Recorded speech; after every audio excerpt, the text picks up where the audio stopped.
हथकंडे अपनाकर राघव चड्ढा की सदस्यता खत्म की। लेकिन मैं आज भी अपने बयान में ना कमिटी ऑफ कंसेंट चाहिए, यानी कि इस रिटन कंसेंट या सिग्नेचर चाहिए। लेकिन एक झूठा प्रचार फैलाया गया कि फर्जीवाड़ा हो गया साइन का। ये नाम प्रस्तावित किए जाते हैं तो ना सिग्नेचर के नेताओं को चुनौती देता हूं कि वो कागज लेकर आए मेरे सामने, show me that piece of paper जिसपे ये दस्तखत है। जब कोई दस्तखत है ही नहीं, जब सिग्नेचर होता ही नहीं, हस्ताक्षर है। चुनौती देता हूं मैं आपको। अगर आप कह रहे हैं मैंने कोई कागज जमा किया है, प्रयास करता हूं। आज इस प्रेस कॉन्फ्रेंस में इतने सारे पत्रकार आए हैं जिसके तहत मेरे खिलाफ जो कंप्लेंट्स आई उसे विशेषाधिकार कि ये जो आप लगातार पिछले एक नई परंपरा मोदी सरकार ने शुरू कर दी है। जो सरकार के खिलाफ बोले उसकी सदस्यता खत्म करो, उसको निलंबित करो, उसको बाहर करो, उस पे एफआईआर करो, तो सीधे सीधे तानाशाही घोषित कर दो। क्यों लोकतंत्र का ड्रामा पीट रहे हो? और दुनिया की सबसे बड़ी अफवाह कंपनी भारतीय जनता पार्टी के गृह मंत्री ने कितना बड़ा झूठ बोला, और जिस झूठ के चक्कर में माफ कीजिएगा आप लोग भी कई बार फंस जाते हैं। क्या कह रहे देश के गृह मंत्री देश के सदन में? फर्जीवाड़ा हो गया, सिग्नेचर गलत हो गया, सिग्नेचर कहां से आया, सिग्नेचर किसने कराया? भैया देश के तुम दूसरे नंबर के मंत्री हो, इतना सामान्य ज्ञान तो सदन की कार्रवाई के बारे में रखो। सेलेक्ट कमेटी में किसी भी सदस्य के द्वारा किसी भी सदस्य का नाम प्रस्तावित किया जा सकता है, उसके किसी सिग्नेचर की जरूरत नहीं होती। कहां से कानून लेके आए गृह मंत्री जी? आपका मकसद है राहुल गांधी की तरह राघव चड्ढा की सदस्यता को खत्म करना, एकमात्र मकसद है। जैसे राहुल गांधी की सदस्यता आपने खत्म करी, ऐसे राघव चड्ढा की सदस्यता आप खत्म करना चाहते हैं। लेकिन हम लोग अरविंद केजरीवाल के सिपाही हैं, हम लोग आम आदमी पार्टी के सिपाही हैं। हर हाल में तुमसे लड़ना जानते हैं, जीतना जानते हैं, और हम लड़ेंगे।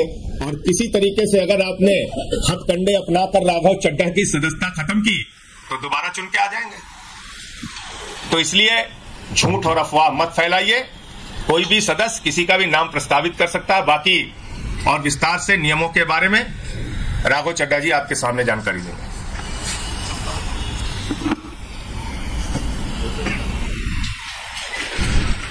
बीजेपी का मूल मंत्र है repeat a lie 1000 times and it becomes the truth. एक असत्य को, झूठ को 1000 बार बोलो और 1000 बार वो सच्चाई में तब्दील हो जाए। इस मंत्र के तहत मेरे खिलाफ एक दुष्प्रचार और एक प्रोपेगेंडा शुरू किया गया कि न जाने कौन सा फर्जीवाड़ा हो गया, कौन से जाली दस्तखत हो गए। और इसी के चलते मुझे आज आपके सामने आना पड़ा दूध का दूध और पानी का पानी करने के लिए। अमूमन यह देखा जाता है जब भी किसी सदस्य के खिलाफ विशेषाधिकार समिति कोई कार्रवाई शुरू करती है, यानी कि कमिटी ऑफ प्रिविलेजेस कोई प्रोसीडिंग शुरू करती है, तो वो शख्स उस पर कोई सार्वजनिक बयान नहीं देता, कोई पब्लिक स्टेटमेंट नहीं देता है। लेकिन मेरे को मजबूरन आज भारतीय जनता पार्टी के झूठ का पर्दाफाश करने के लिए आपके सामने आना पड़ा, क्योंकि इतना दुष्प्रचार ये लोग कर रहे हैं। लेकिन मैं आज भी अपने बयान में ना कमिटी ऑफ प्रिविलेजेस के बारे में, ना ऑनरेबल चेयर के बारे में कोई भी बयान दूंगा। मैं सिर्फ रूल, पोजीशन और सच्चाई आपके सामने रखूंगा। पहली चीज तो यह है कि ये रूल बुक है जिसके हिसाब से राज्यसभा चलती है।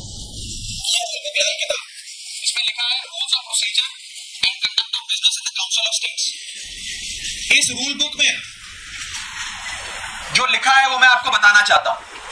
ये रूल बुक कहती है कि किसी भी समिति के, सिलेक्ट कमिटी के गठन के लिए आप नाम प्रस्तावित करते हैं, कोई भी सांसद नाम प्रस्तावित कर सकता है, और जिस मेंबर का नाम प्रपोज किया जाता है, प्रस्तावित किया जाता है, उस मेंबर का ना साइन चाहिए, ना उस मेंबर का सिग्नेचर चाहिए, ना उस मेंबर का रिटन कंसेंट चाहिए। यानी कि इस रूल की किताब में कहीं नहीं लिखा कि सिलेक्ट कमिटी में किसी भी शख्स का, मेंबर का नाम देने के लिए आपको उस प्रस्तावित प्रपोज्ड मेंबर की रिटन कंसेंट या सिग्नेचर चाहिए। लेकिन एक झूठा प्रचार फैलाया गया कि फर्जीवाड़ा हो गया साइन का। मैं आपको आगे बताना चाहता हूं कि जब भी सिलेक्ट कमेटी के गठन के लिए नाम प्रस्तावित किए जाते हैं तो ना सिग्नेचर लिए जाते हैं, ना सिग्नेचर जमा किए जाते हैं, ना सिग्नेचर की जरूरत होती है। No signatures are required, no signatures are taken and no signatures are submitted. तो जब किसी का हस्ताक्षर लिया ही नहीं, जब कोई हस्ताक्षर जमा किया ही नहीं, तो ये फर्जी साइन का जो एक अफवाह फैलाई जा रही है, ये सरासर गलत, झूठ और बेबुनियाद है। और ये मैं कानून की पोजीशन के हिसाब से बता रहा हूं। और मैं आज इस मंच से बीजेपी के नेताओं को चुनौती देता हूं कि वो कागज लेकर आए मेरे सामने, show me that piece of paper जिसपे ये दस्तखत है। जब कोई दस्तखत है ही नहीं, जब सिग्नेचर होता ही नहीं, तो फर्जी सिग्नेचर की बात कहां से आ गई? मैं चुनौती देता हूं आज बीजेपी को। आप तो इतनी बड़ी पार्टी है, इतनी शक्तिशाली, इतनी ताकतवर सरकार है आपकी, वो कागज दिखाओ मुझे जहां पर हस्ताक्षर है। चुनौती देता हूं मैं आपको। अगर आप कह रहे हैं मैंने कोई कागज जमा किया है जिसमें गलत तरीके से किसी के साइन किए गए हैं, तो वो कागज लेकर आओ, मैं आपको चुनौती देता हूं। साथियों, मैं आपको आगे बताना चाहूंगा कि बीजेपी के अज्ञान का, उनके इग्नोरेंस का तो मेरे पास कोई इलाज नहीं, लेकिन प्रोसेस ये होता है कि जब भी कोई विवादित कंट्रोवर्शियल बिल सदन के भीतर आता है तो एक समिति गठन की एक प्रक्रिया बताई गई है कि अगर कोई मेंबर चाहे कि इस बिल पर मतदान ना हो, इस बिल पर और चर्चा हो और इस बिल में क्या चेंजेस किए जाएं वो बताए जाएं, उसके लिए एक समिति का गठन किया जाए। उस समिति में कुछ नाम प्रस्तावित किए जाते और जिस शख्स को उस समिति में नहीं रहना, वो अपना नाम विड्रॉ कर लेता है। ये प्रपोजल है, ये प्रस्ताव है, किसी को जर जबरदस्ती नहीं बिठा दिया। मैं आपको एक बहुत सरल एग्जाम्पल के माध्यम से ये समझाना चाहूंगा और आप सब वो मेरी बात समझ जाए। मान लीजिए कि मेरा जन्मदिन है, मैं अपनी जन्मदिन की दावत देता हूं, एक बर्थडे पार्टी आयोजित करता हूं। अपनी बर्थडे पार्टी में मैं 10 लोगों को न्योता देता हूं आने के लिए। 10 में से 8 लोग मेरा न्योता स्वीकार लेते हैं, आ जाते हैं। 2 लोग मेरा न्योता नहीं स्वीकारते, उल्टा मुझे कहते हैं तुम्हारी हिम्मत कैसे हुई हमें न्योता देने की, तुम्हारी हिम्मत कैसे हो गई, मजाल कैसे होगी कि तुमने हमें अपने जन्मदिन का न्योता दे दिया। ये वही बात है, मैंने तो समिति में शामिल करने के लिए न्योता दिया, कोई हस्ताक्षर थोड़ी दिया।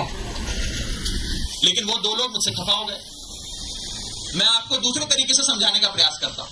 आज इस प्रेस कॉन्फ्रेंस में इतने सारे पत्रकार आए हैं, मैंने अपनी पार्टी को 10 पत्रकारों का नाम प्रस्तावित किया कि इन 10 पत्रकारों को आप आज की प्रेस कॉन्फ्रेंस में बुला लीजिएगा, मैं मीडिया से संवाद करना चाहता हूं। 10 में से 8 पत्रकार आ गए, 2 पत्रकार नहीं आए, और जो 2 पत्रकार नहीं आए वो कहते हैं इनकी हिम्मत कैसे हुई हमें न्योता देने का प्रेस कॉन्फ्रेंस का। 2 पत्रकार नाराज हो गए। ये साफ तौर पे इस समस्या का एक सरल सा एग्जाम्पल है। मैं ये बात रखना चाहता हूं कि जो मेरे खिलाफ कंप्लेंट्स दर्ज हुई, जिस मामले को कमिटी ऑफ प्रिविलेजेस को रेफर करा गया, उसका ये पार्लियामेंट्री बुलेटिन है, सरकारी डॉक्यूमेंट है। मैं आज बहुत सबूत लाया हूं दिखाने के लिए आप सबको, ताकि दूध का दूध और पानी का पानी हो जाए। ये पार्लियामेंट्री बुलेटिन है जिसके तहत मेरे खिलाफ जो कंप्लेंट्स आई उसे विशेषाधिकार समिति को विचार के लिए भेजा गया। इस पूरी पार्लियामेंट्री बुलेटिन में कहीं भी फर्जीवाड़ा, फोर्जरी, फोर्ज साइन, सिग्नेचर, हस्ताक्षर, किसी भी शब्द का प्रयोग नहीं किया गया। सिर्फ इतना बोला गया कि इसकी जांच करके बताइए। अगर कोई फोर्जरी होती, कोई फर्जीवाड़ा होता, सिग्नेचर शब्द का प्रयोग तो कम से कम किया गया होता इस पार्लियामेंट्री बुलेटिन में। यह सरकारी दस्तावेज है राज्यसभा सेक्रेटेरिएट का, इसमें भी कहीं जिक्र नहीं किया गया। इसलिए नहीं किया गया क्योंकि जब साइन है ही नहीं तो साइन आएंगे कहां से। लेकिन भारतीय जनता पार्टी के झूठ का मुकाबला करना आसान नहीं है, इसलिए आज आपके सामने आकर यह बात रखनी पड़ी। और जहां तक विशेषाधिकार समिति का प्रोसीडिंग्स का मामला है, प्रिविलेज कमेटी का मामला है, इस देश के कई बड़े नेताओं के खिलाफ कमिटी ऑफ प्रिविलेजेस ने प्रोसीडिंग्स शुरू करी, कार्रवाइयां करी, जिसमें स्वर्गीय अटल बिहारी वाजपेयी जी हैं, जिसमें स्वर्गीय इंदिरा गांधी जी का नाम आता है, मनमोहन सिंह जी का नाम आता है, मोरारजी देसाई जी का नाम आता है, सुषमा स्वराज जी का नाम आता है, अरुण जेटली जी का नाम आता है। उस श्रेणी के अंदर अगर हमें भी शामिल किया गया तो कोई बात नहीं है, मजबूती से अपना जवाब विशेषाधिकार समिति के सामने, कमेटी ऑफ प्रिविलेजेस के सामने देंगे। मैं शहीद आजम भगत सिंह की धरती से आता हूं और पूरी न्याय की लड़ाई लड़ूंगा, और मेरा विश्वास है कि कमेटी ऑफ प्रिविलेजेस अंत में दूध का दूध और पानी का पानी कर न्याय अवश्य करेगी। यह बात थी कि क्या हुआ। अब मैं आपको संक्षेप में यह बताना चाहता हूं, यह हुआ क्यों।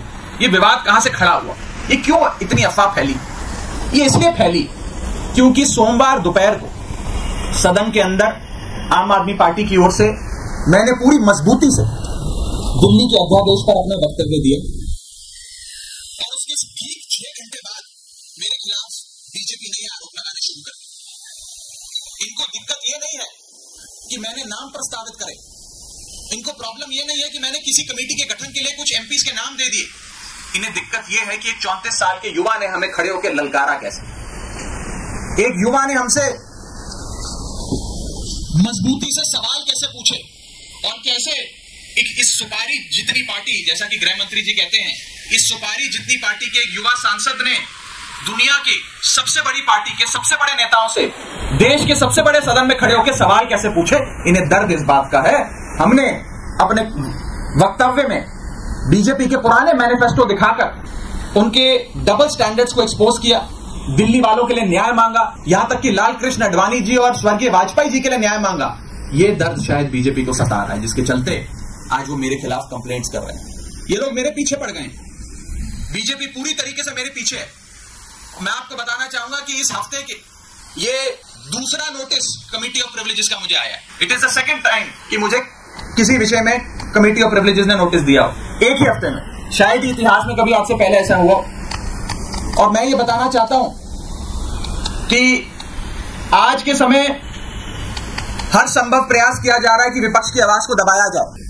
जैसे राहुल गांधी जी की मेंबरशिप छीन ली, हमारे 2 सांसद संजय सिंह जी, सुशील कुमार रिंकू जी, दोनों को सस्पेंड कर दिया। लीडर ऑफ ऑपोजिशन का माइक ऑफ किया जाता है।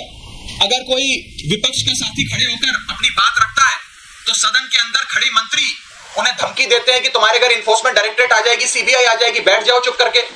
इस प्रकार से एक अघोषित आपातकाल लगाने का प्रयास बीजेपी इस देश में कर रही है और उनका यही मकसद होगा शायद कि मेरी आवाज को भी दबाया जाए।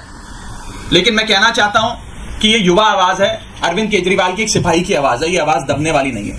आप कार्रवाइयां मेरे खिलाफ जितनी मर्जी करिए, आरोप जितने मर्जी लगाइए, लेकिन ये आवाज ना दबेगी ना बंद होगी। और अंत में मैं हाथ जोड़कर बस इतनी विनती करना चाहूंगा आप सब मीडिया के साथियों से कि ये जो आप लगातार पिछले 3 दिन से बीजेपी के झांसे में आकर ये चला रहे हैं कि कोई फर्जीवाड़ा हो गया, फोर्ज सिग्नेचर है, मेरा आपसे हाथ जोड़कर निवेदन है कि इस प्रकार की झूठी खबरें ना चलाएं। मैं आपसे कहना चाहूंगा कि आप सच दिखाएं। आप लोग इस लोकतंत्र के चौथे स्तंभ हैं। कृपया कर बीजेपी के प्रोपेगेंडा में ना फंसें।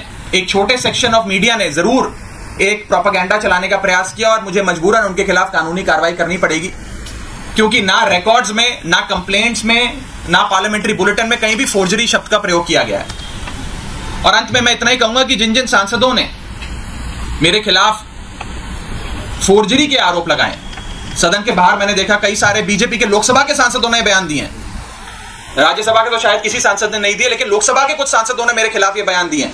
मुझे उनके खिलाफ भी मजबूरन कमिटी ऑफ प्रिविलेजेस में न्याय मांगने के लिए जाना पड़ेगा, उनके खिलाफ भी कंप्लेंट दर्ज करनी पड़ेगी और कोर्ट के बाहर भी, पार्लियामेंट के बाहर भी, न्यायपालिका में भी न्याय की गुहार लगानी पड़ेगी। और मैं हर संभव लड़ाई के लिए तैयार हूं। मैं बीजेपी से डरता नहीं और ना डरने वाला हूं। बहुत बहुत शुक्रिया। राघव, एक बात स्पष्ट कर दिया, आपने कहा एक हफ्ते में दूसरी बार नोटिस आया, तो क्या आपको नोटिस मिल गया है? नहीं, अभी मुझे आज का जो विषय है इस विषय पर मुझे नोटिस नहीं मिला। जब आएगा नोटिस तो मैं पूरी मजबूती से इफेक्टिवली कॉम्प्रिहेंसिवली उसका जवाब दूंगा।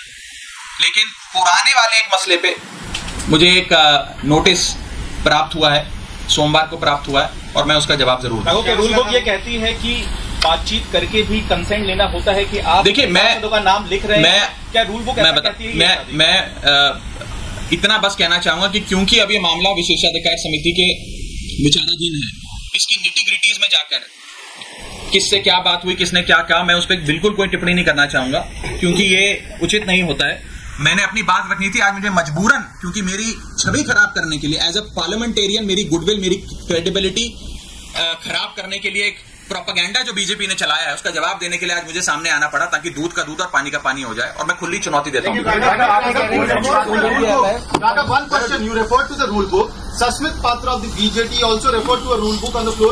सारे जवाब अब विशेषाधिकार समिति के सामने दिए गए।